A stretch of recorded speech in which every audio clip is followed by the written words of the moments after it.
One of the alleged top assassins of the Sinaloa cartel has been arrested. An alleged drug cartel hitman has been captured in northern Mexico. The life of a cartel hitman only ends up in one of two ways: jail or death. Many hitmen are killed either by members of other cartels or the cops. Those who survive death from the gun are almost always rotting in jail. However, there are always a few exceptions to the rule. Here are 6 most dangerous hitmen of the cartels that are still active. Eduardo Almanza Morales. In the treacherous world of Mexican drug cartels, one name strikes fear into the hearts of many: Eduardo Almanza Morales, also known as El Gorri II. This notorious figure rose to infamy as a drug lord associated with the ruthless Los Zetas cartel. His criminal activities and involvement in the illicit drug trade made him one of Mexico's most wanted individuals. Before Eduardo Almanza Morales became a notorious drug lord associated with the Gulf Cartel and Los Zetas, his life took a different path. He had a stint in the Mexican Armed Forces, where he received military training that would later shape his criminal career. In 1997, Almanza Morales made the decision to join the Mexican army. This marked the beginning of his military journey, where he underwent rigorous training to become a soldier. The military provided him with discipline, physical fitness, and tactical skills that would prove invaluable in his future endeavors. During his time in the armed forces, Almanza Morales immersed himself in the world of military operations. He learned the art of combat, honed his marksmanship, and acquired the knowledge necessary to navigate challenging situations. The military instilled in him a sense of duty,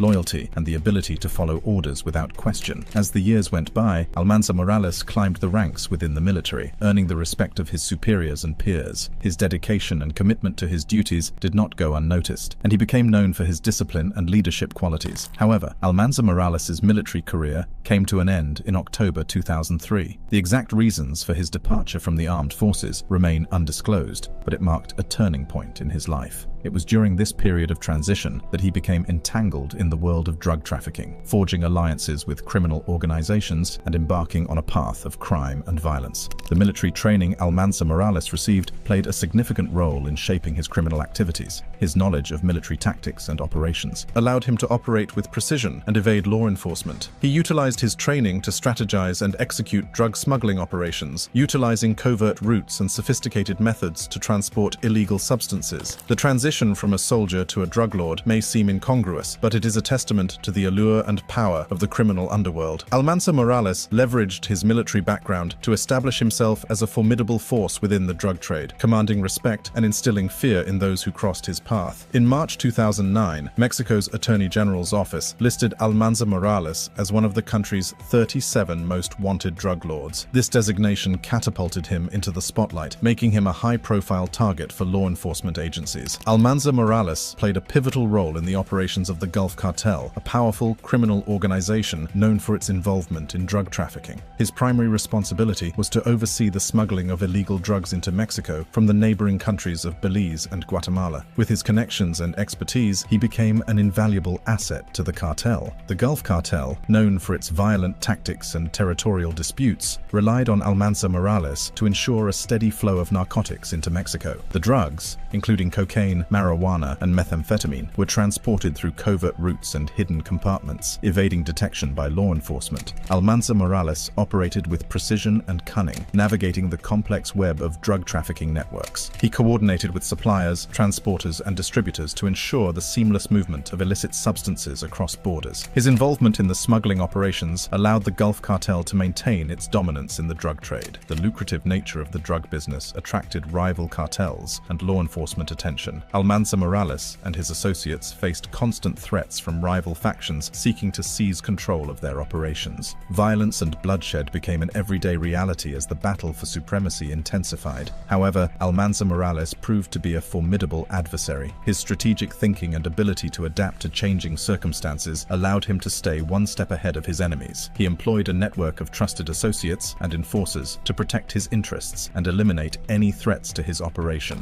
Almanza Morales was also a hitman for his cartel, and this is where his brothers come in, as they were also hitmen for the cartel. The story of Eduardo Almanza Morales is not just about his own criminal activities, it is also intertwined with the actions of his family members. Two of his brothers, Ricardo Almanza Morales, known as El Gorri I, and Raimundo Almanza Morales, known as El Gorri III, were also deeply involved in the drug trade and faced serious accusations. Ricardo Almanza Morales was a wanted drug lord who operated alongside his brother Eduardo. However, his criminal activities came to to a violent end in December 2009 when Mexican authorities tracked him down. In a fierce confrontation, Ricardo was killed, marking the tragic end of his criminal career. His death sent shockwaves through the criminal underworld, leaving a void that would be difficult to fill. Raimundo Almanza Morales faced a different fate. In May 2009, he was captured by Mexican authorities, bringing an end to his reign of terror. Like his brothers, Raimundo was accused of various crimes, including the executions of General Mauro Enrique Telo Quinones and General Juan Esparza Garcia.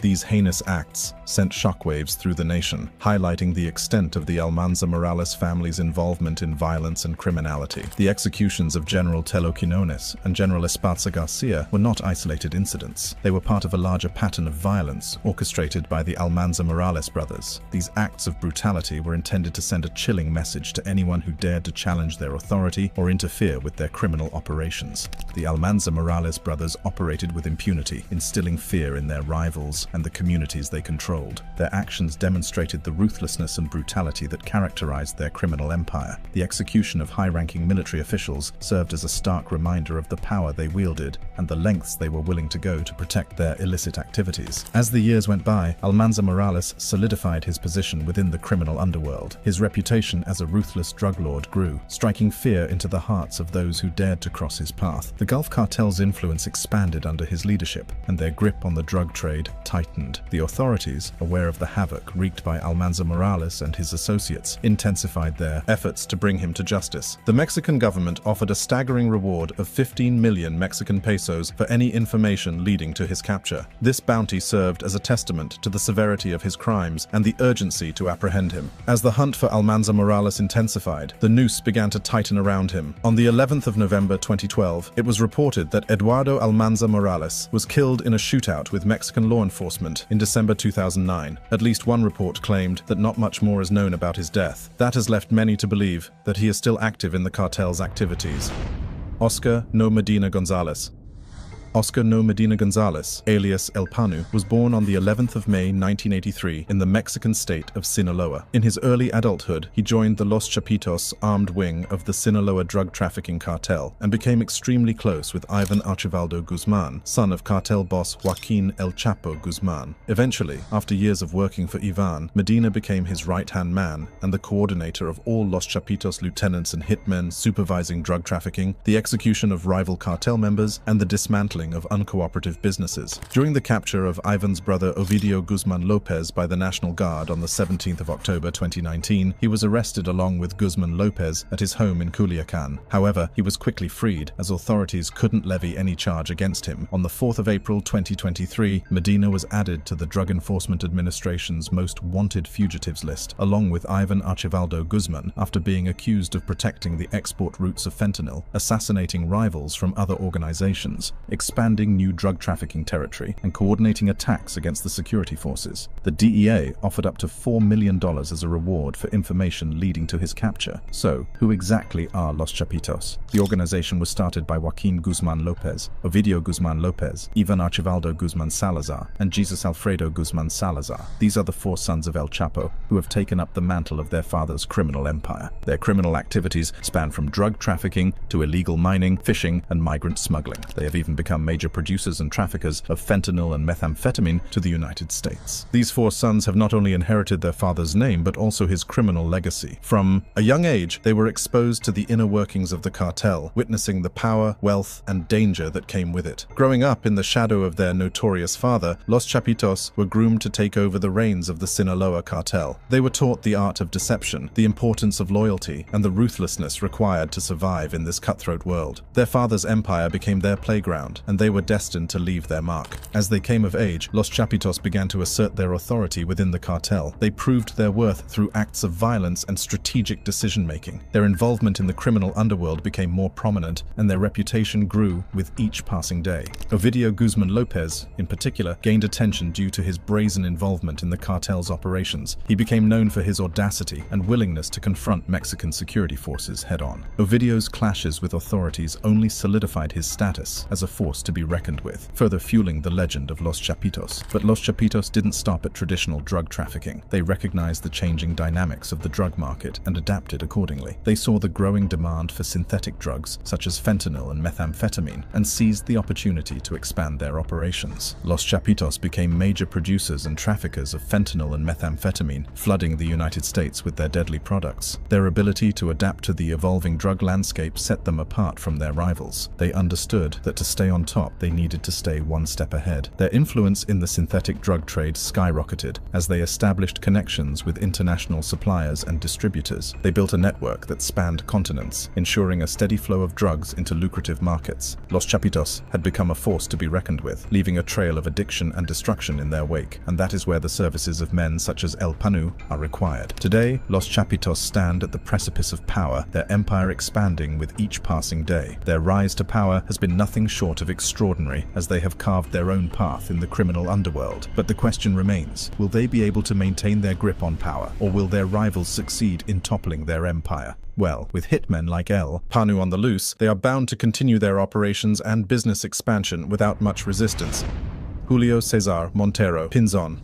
Not much is known about Julio Cesar Montero Pinzon. Popularly known as El Coches, the CJNG hitman became popular in 2022 after he was put on a US government sanctions list, together with Severo Flores Mendoza. Flores Mendoza was described as a corrupt municipal police official who provided law enforcement information to the CJNG in exchange for bribes. On the other hand, the sanctions list described El Coches as being part of a violent CJNG enforcement group based in Puerto Vallarta that orchestrates assassinations of rivals and politicians using high-powered weaponry. As it turns out, he is a close associate of Carlos Andres Rivera Varela, alias La Firma, and Francisco Javier Gudino Haro, alias La Galina, who were previously on the same sanctions list. It is worth noting that Puerto Vallarta, where El Coches is based, is a CJNG strategic stronghold, not only for drug trafficking, but also money laundering and extortion. El Coches' name also came up in 2023 after the CIENG was blamed for attacking Americans and other people in a timeshare scam in and near Puerto Vallarta, Jalisco, Mexico. A timeshare is a type of vacation property with a shared ownership model. With a typical timeshare, you share the cost of the property with other buyers, and in return, you receive a guaranteed amount of time at the property each year. Typically, timeshare properties are located in desirable vacation destinations like Florida or Mexico. Timeshare scams typically involve fraudsters who make unsolicited contact with timeshare owners and claim to be representatives of a brokerage firm, travel agency, or title company in order to steal money or personal information.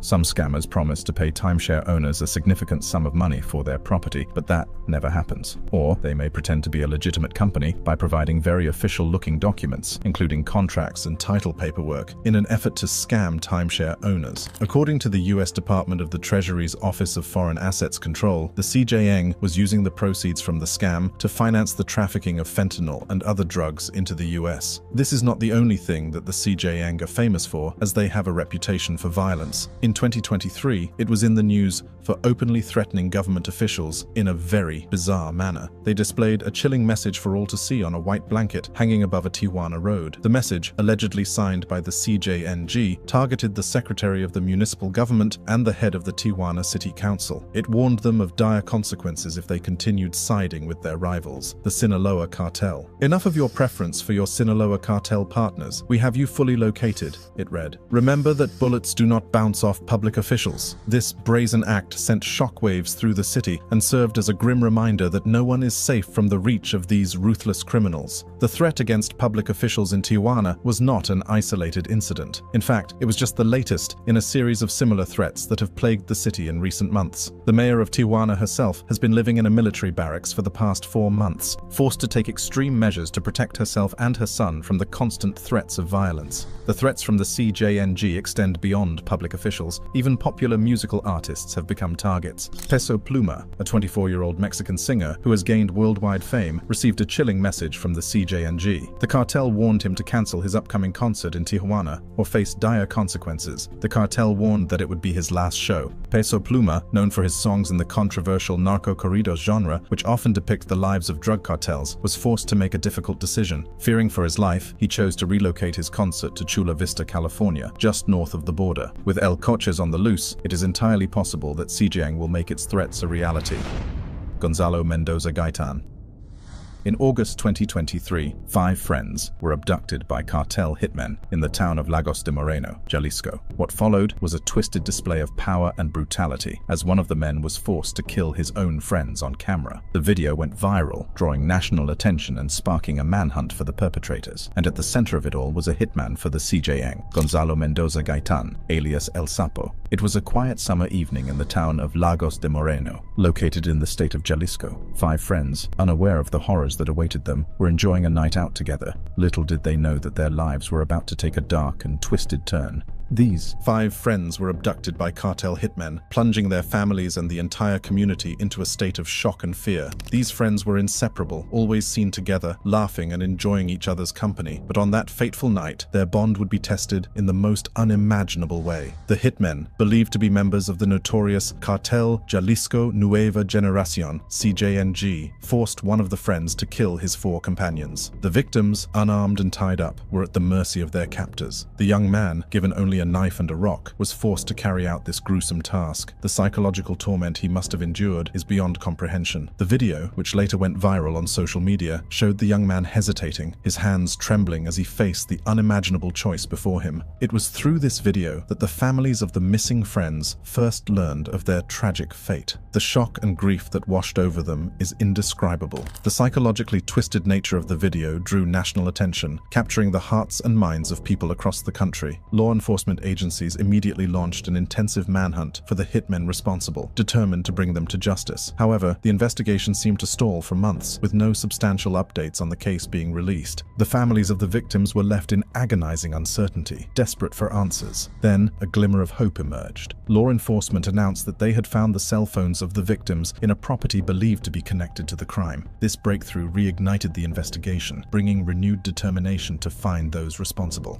And finally, on December 7th, 2023, the Federal Attorney General's office announced a major breakthrough. Law enforcement and the military had arrested 5 CJN hitmen, allegedly involved in the abduction and murder of the Lagos 5. The detainees, identified as Isidro El Chilo, Luis Antonio La Morsa, Eruviel El Conejo, Jose Fernando El Fercho, and Victor Armando El Diablito, were apprehended in the Altos Norte region of Jalisco. During the arrest, the authorities seized weapons, including firearms, and discovered thousands of fentanyl pills, cocaine baggies, and a few kilos of marijuana. The evidence collected further solidified their connection to the heinous crime. The families of the victims, while relieved by the arrests, know that their journey to justice is far from over. They are determined to see those responsible held accountable for their unspeakable actions. The Federal Attorney General's office alleges that these 5 CJNE hitmen are also connected to another violent incident that took place on November 19th in the town of Teocaltiche, Jalisco. Cartel hitmen ambushed soldiers, leaving 3 dead and 3 injured. The soldiers were responding to a 911 call reporting the abduction of 18-year-old Vicente Sanchez Lovano by CJNE hitmen. The attack on the soldiers sparked a major ground search in the area as law enforcement sought to bring those responsible to justice. During the search, law enforcement focused their efforts on finding Gerardo Gonzalez Ramirez, also known as El Guerra, El Güero, and El Apa. He is a CJN figure from the subgroup Los Guerreros, known to be leading a CJN group in Nochistlán, Zacatecas. According to investigations, the hitmen belong to a criminal group known as GEDRI, which stands for Grupo Elite Delictivo de Reacción Inmediata. This group primarily operates within the Altos Norte region of Jalisco, where the Lagos de Moreno incident occurred, and this is where El Sapo comes in. Leaked intelligence documents revealed that GEDRI reported under Hugo Gonzalo Mendoza Gaitan, also known as El Sapo, and El 090. However, it's important to note that these documents are somewhat old, and the exact leadership structure may have changed. Dominio Publico and ADN 40 claim that El Chilo, one of the detainees, led a local GEDRI cell. He reportedly received orders from Jose Luis Gomez Escalera, also known as El Kiki, who is the overall leader of GEDRI. This group is said to be directly linked to the brothers Leonardo and Adrian Guerrero Covarrubias, who are regional heads of the CJN. ADN 40 also claims that GEDRI operates directly under the orders of Nemesio Ruben Oseguera Cervantes, also known as El Mencho, the leader of the CJN. This armed cell allegedly carries out attacks on military forces and exerts control over certain municipalities. El Sapo is still active and in the streets where he continues to enforce violence for the cartel.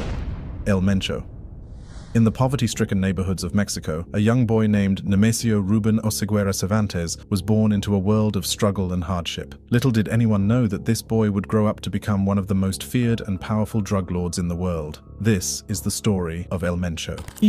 Mencho's journey began in the 1980s when he made the daring decision to immigrate illegally to the United States. Leaving behind his impoverished life, he sought a better future across the border. However, his dreams of a new life were short-lived, as he was eventually caught and deported back to Mexico. In 1986, he lived in the San Francisco Bay Area. He was arrested by the San Francisco police at the age of 19 for stolen property and carrying a loaded gun. 2 months after his arrest, his first child was born. According to border entry records, El Mencho crossed the US-Mexico border several times during the late 1980s under other aliases. The DEA and Mexican investigators believe that it was during this time that he became involved in meth production and trade in Redwood City, alongside his brother-in-law Abigail Gonzalez Valencia, alias El Queenie. In 1989, El Mencho was arrested again in San Francisco for selling narcotics. He was deported to Mexico several months later, but re-entered the US and resettled in San Francisco. In September 1992, he was arrested again, this time on federal drug charges in Sacramento, California. According to court records, El Mencho and his brother Abraham were at a San Francisco bar known as Imperial to carry out a heroin deal, 5 ounces for $9,500. Abraham was in charge of the transaction, while El Mencho acted as a lookout. El Mencho was 26 years old at that time, much younger than Abraham, but was savvy enough to recognize that the transaction was a setup by the police. He told his brother that the men to whom they gave the heroin handed over perfectly stacked dollar bills instead of loose ones. Through a wiretap conversation, the police overheard El Mencho warning his brother to never do business with them again since they were undercover cops. 3 weeks after the incident, both men were arrested by the police. In court, El Mencho insisted that he was innocent. He said he was not involved in the heroin deal and that the undercover agents were lying about him handling the drugs. The prosecution insisted that both siblings were working together. El Mencho was left with few options. If he pleaded not guilty, his brother Abraham, who already had felony drug sentences in his record, would probably face life in prison. His defense understood that if he decided on a jury trial, they would likely win the case. He decided to plead guilty and protect his brother from life imprisonment. He was sentenced to 5 years and imprisoned at the Big Spring Correctional Center in Texas, which houses a large population of illegal immigrants. After 3 years, he was released from prison on parole and deported to Mexico at the age of 30. In Mexico, he joined the local police forces of Cabo Corrientes and Tomatlan in the state of Jalisco. After some time, he left the police and joined organized crime. It was during this time that he caught the attention of the Milenio Cartel, a powerful criminal organization operating in Mexico. El Mencho's cunning and ruthlessness quickly earned him a place within the ranks of the Milenio Cartel. He started as a member of the assassin squad that protected the drug lord Armando Valencia Cornelio, alias El Maradona. He proved himself to be a valuable asset, carrying out dangerous missions and displaying a level of brutality that sent shockwaves through the criminal underworld. But El Mencho's ambitions were far greater than being a mere foot soldier. He yearned for power and control, and he knew that the only way to achieve it was to establish his own empire.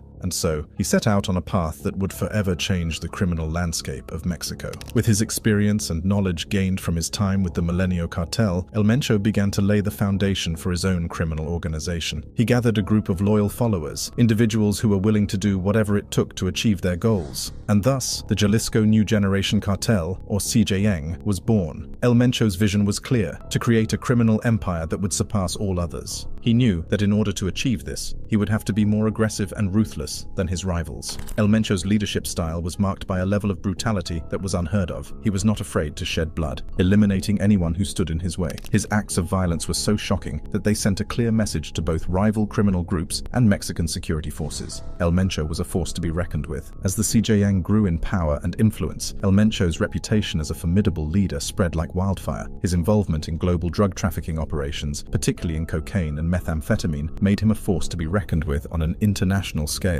Today, El Mencho remains one of the most wanted individuals in both Mexico and the United States. His ability to evade capture and maintain control over his criminal empire has made him an elusive and dangerous figure. The CJN, under his leadership, has become one of Mexico's most profitable criminal organizations, with estimated total assets of around $50 billion. El Mencho is a man wanted by both Mexican and US authorities. Arrest warrants have been issued for him, and the US government has even offered a staggering $10 million reward for information leading to his capture, the hunt for El Mencho has become a top priority for law enforcement agencies on both sides of the border. To further complicate matters for El Mencho, he has been sanctioned under the Foreign Narcotics Kingpin Designation Act. This means that his assets in the United States have been frozen, cutting off a significant source of his power and influence. But despite these efforts, El Mencho remains at large, continuing to evade capture. The CJN, under El Mencho's leadership, has become one of Mexico's most profitable criminal organizations. Their involvement in international drug trafficking operations,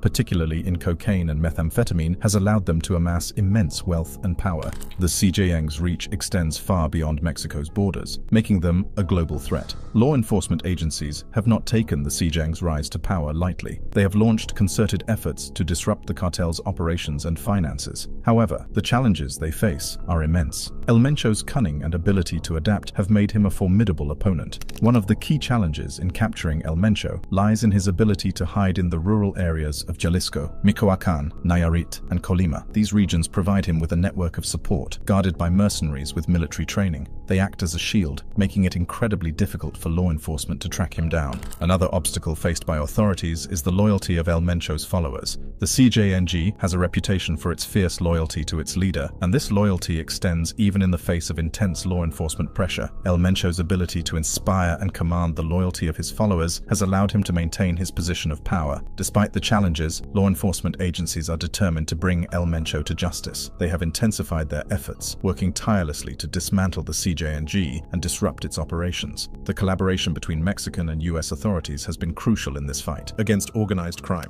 The hunt for El Mencho is not just about capturing one man. It is about dismantling a criminal empire that has wreaked havoc on communities and caused immeasurable suffering. It is about holding accountable those who profit from the destruction of lives. As the manhunt for El Mencho continues, the world watches with bated breath. Will he be captured and brought to justice, or will he continue to elude authorities, leaving a trail of violence and destruction in his wake? Only time will tell. If you enjoyed this video, click on the boxes playing on your screen to watch similar content.